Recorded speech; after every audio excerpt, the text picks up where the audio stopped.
Campaign 2020 is sponsored by Wisconsin Hospital Association, Quick Trip, Wisconsin Counties Association, Wisconsin Realtors Association, and Wisconsin Operating Engineers Local 139.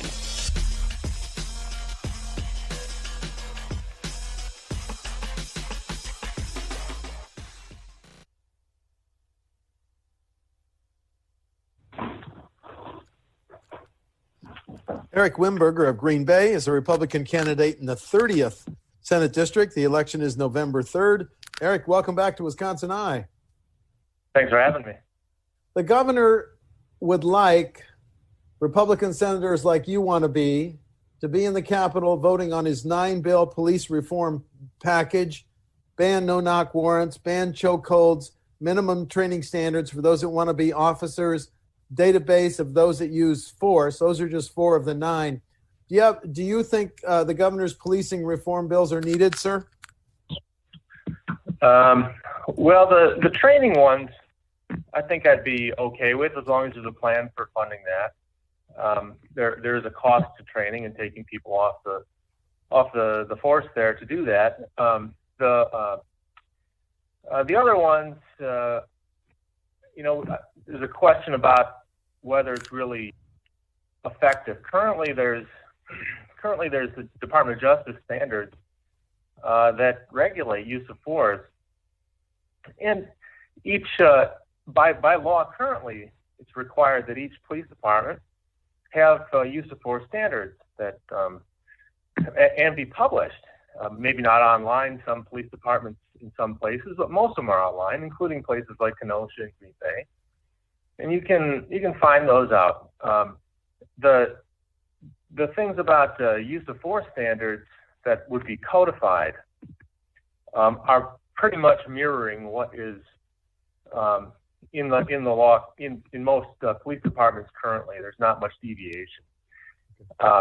So the codification, I've talked to the sheriffs around here, and they don't seem to find any sort of future problems that they might envision by having those things they're already abiding by actually codified. There might be some problem altering those or changing them if it's such a hurdle to get there, to change something in a statute like that, rather than just changing an internal policy if it's needed. As far as the chokeholds go, chokeholds might be something that you don't want to mess with as far as a complete ban, and the reason is because it jumps up someone from having to, a police officer from having to use some versions of force, and maybe they can subdue a person who's resisting with a chokehold. But if that's not available, they have to jump up to tasers, and they have to jump up to firearms and skip that step if that's taken out of there. The chokehold that we're talking about having a problem with is the one obviously with in Minneapolis, and under any police officer standard there, that's not going to be appropriate the way it's at least shown in the media and the way we know about it. So under the current standards, that sort of thing isn't appropriate. But there's an escalation of force rule already there, and those things are all based on the concept of reasonableness standard. And what you really need is not a statute that talks about reasonableness, but professionalism in police, and also experts for plaintiffs to actually litigate these things, to talk about what the reasonableness standard, what it would entail in a particular circumstance. Okay, understand. Let's talk about a few issues related to the COVID. First of all, we got a report Monday that tax collections for the year that ended June 30 actually went up 1%, but everybody's worried about tax collections for the current year that ends June 30. If we're $1 billion or $1.5 billion short in tax collections, raise taxes and fees or cut spending, Eric? My instinct is to cut spending, of course. I think that always having a zero baseline budget is an aim, it's a goal. So every year, a bureaucracy should be justifying what they're doing, and there's probably something to trim there. Now we have some funds that can help us, weather some storms, and that's what rainy day funds are kind of for. But I understand Governor Evers is talking about a 5% decrease in spending, which is a good idea to cover that. If you have lesser economic activity, lesser business activity, well, then you need kind of less regulators, I guess. So there's going to be this ebb and flow. I don't perceive it to be a long-term problem, but it's something that we can work through. I don't necessarily like across the board cuts, but we do have to triage and prioritize some things when it gets to be we have to weather the storm like that. Several Senate Republicans want to convene and repeal the governor's statewide mask mandate. Do you support the governor's mask mandate? I don't like the mandate. I don't like the way that he is operating with that. Now, the government can require you to wear things. I mean, everybody has to go outside with pants on. Okay, so there's a requirement, and it's something that can be constitutionally required. But you do have to go through the constitutional hurdles for that. I believe there's going to have to be a rational relationship test, first of all, in order for it to pass that constitutional standard, which I don't know if the governor has actually been able to do. That's something that a court has to decide, and I think there's something in the courts now by citizens to do that, to figure that out. But I think the governor should have gone to the legislature. I don't think that a new emergency was actually happening in order to justify the mask mandate. So I guess it's a kind of a bifurcated answer there for me, is that I don't like the fact that the governor is making us do things. I think he doesn't have the authority to do it. However, at the same time, if he were to come with a plan and approach the legislature with it, the legislature does have the authority to then vote on it. And actually enact that as a requirement. Once that hurdle is met and it's actually in front of the legislature, there comes a time when there's a great crisis and you do have to figure things out. I'm not persuaded at the moment, but it's a good debate to have. This week, Senator Chris Kappinga introduced a bill. If a business or an organization has complied with CDC protocols to protect its customers and employees, they couldn't be sued for a COVID issue. Does Wisconsin need that law? I think it does. That liability protection is going to be a main obstacle for businesses restarting.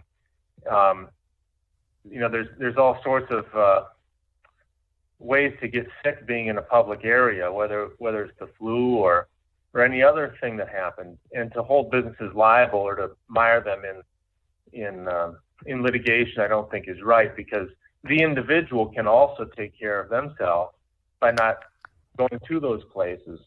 And if there are people who are having trouble going to the grocery store and have those sensitive issues, I think there ought to be a plan to actually help those kind of fewer people in the population, rather than putting this onerous burden on everyone.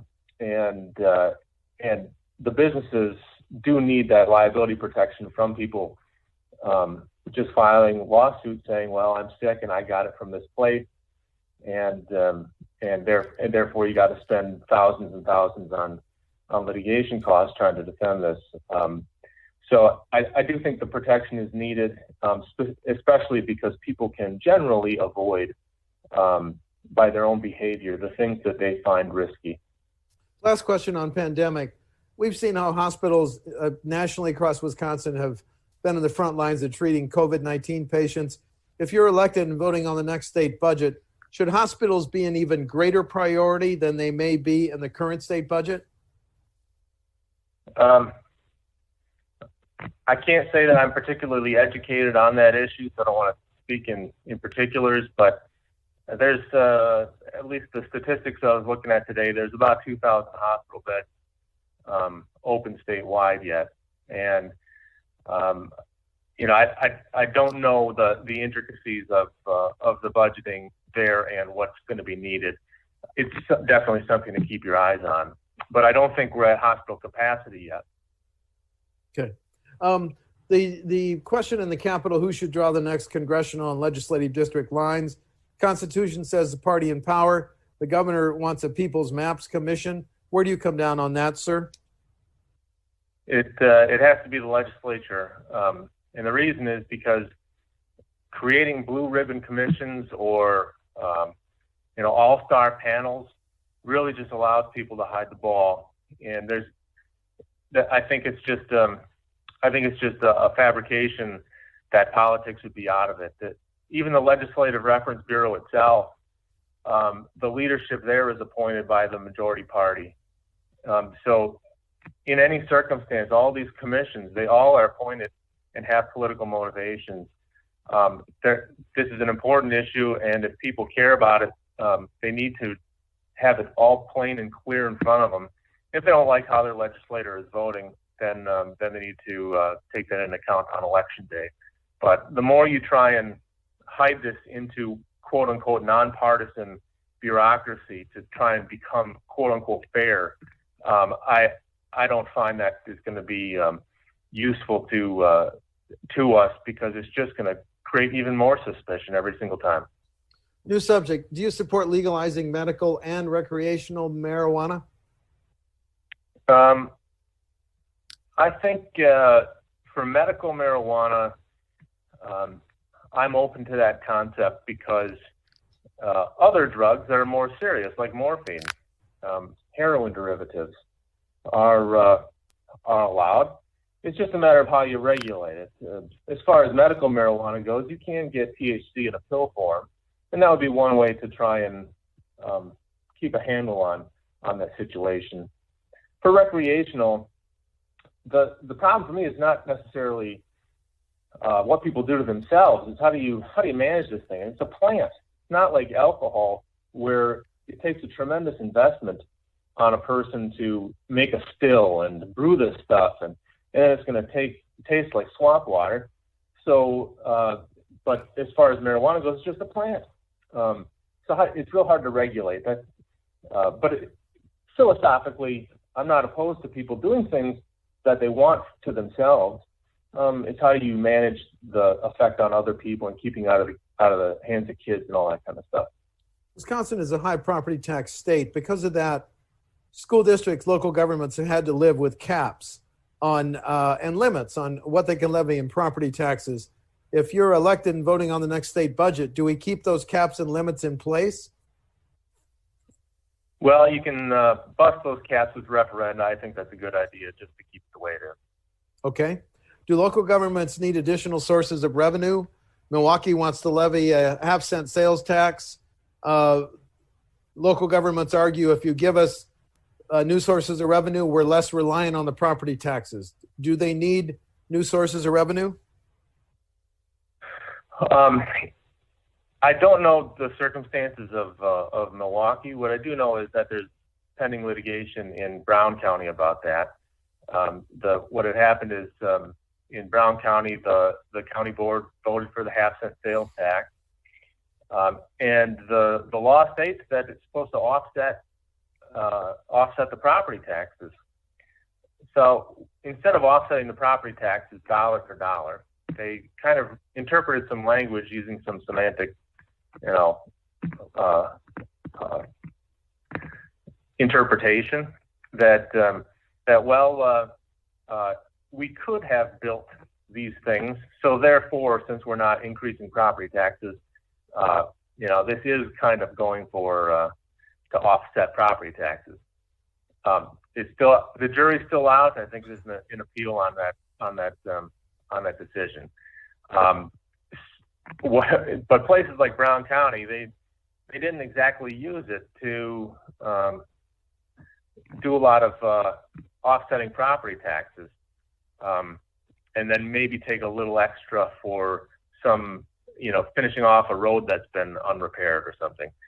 We're building a whole lot of extra stuff, and then you got to maintain that stuff. So I'm suspicious about that because it seems like it could also be used as a tool to just simply balloon a budget and put a county in a worse position. The governor last year recommended raising our gas tax 30.9 cents, hasn't been increased in 10 or 12 years, to stabilize how we pay for highways and bridges.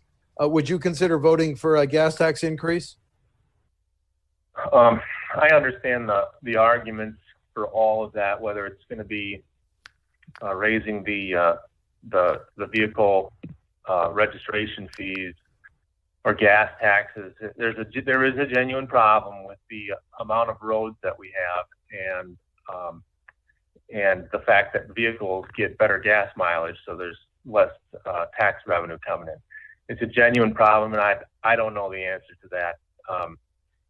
On the one hand, you do want people from out of state traveling through to pitch in by buying gas here and all that. At the same time, you don't want to make gas taxes so high because then people who live here can't travel around as much maybe. So there's all these factors going in. I'm open to hearing the arguments. I'm generally philosophically opposed to tax increases. Maybe there's some efficiencies that can be had because, like for one, we had extra money this year in the road fund, and it was used for renovating a museum over in the La Crosse area, I want to say, and we talk about funding the trolley in Milwaukee with extra money. Maybe we ought to prioritize before we start talking about increasing fees and taxes. When a school district or a local government plans a major public works project, should they have to give a preference to Wisconsin businesses? Kind of the context here is a study found in 2015, out-of-state contractors got $72 million in public works projects. That more than doubled to $146 million 2018. Should local governments have to give a preference to Wisconsin businesses? Well, you got to get around the privileges and immunities clause to do that. And I know that my opponent is somehow under the belief that you can just say Wisconsin companies only. Now, my interpretation of the law is that if there's any sort of attempt to discriminate against people from out of state, that's not permitted. Now, you can still discriminate against companies from out of state. However, all you have to do is go online to the Department of Financial Institutions website, spend $130 or whatever the fee is nowadays, and create an LLC, and all of a sudden you're a Wisconsin company. So that it's just not going to work. Now that there can be, so you just have to kind of put the bidding out there, and you're going to have to treat everyone equally, and that's just the way it goes, because there are a lot of people there are a lot of companies in Marinette who don't want to be carved out of contracts in the UP, I'm sure, and it's going to be a tit for tat among the states. One of the ways to avoid that is to just have a bid for what the market wage is in the area. One of the things that allows for out-of-state companies to come in is a prevailing wage system that makes the wage and the payment so high that it then becomes a viable enterprise to go all the way up into Wisconsin, wherever, to do a thing. But if it's your local wage based, then it's going to be a whole lot of local people bidding on that, because it's just going to be cheaper for those people to get to the job sites and do whatever they've got to do. We're almost out of time, but is there any one issue that I haven't asked you about that's key to your campaign? Quickly. Sure. There's the Pfas issue up in Marinette. There's Tyco had there's some runoff there into the areas around that have some chemicals that were used for firefighting foam. Then what had happened is all that water went into the storm sewers, and the city of Marinette treated that and then sold the sludge as fertilizer. So now it's on the farms all over the place, poisoning all the wells. where the liability lies, nobody knows yet. Whether it's going to be the city, the combination of the city and Tyco, nobody knows these things. I think it's going to be imperative for people up there to have some funding to have the University of Wisconsin or whoever through the DNR actually make experts on Pfas to find out how that's affecting people, because that'll spur along litigation and allow the issue to be settled as to who's responsible and what the damages are. I'm glad you mentioned PFAS. Last question. Differences between you, your opponent on November 3, sir? Well, I've worked in the factories in Green Bay. I drove a semi.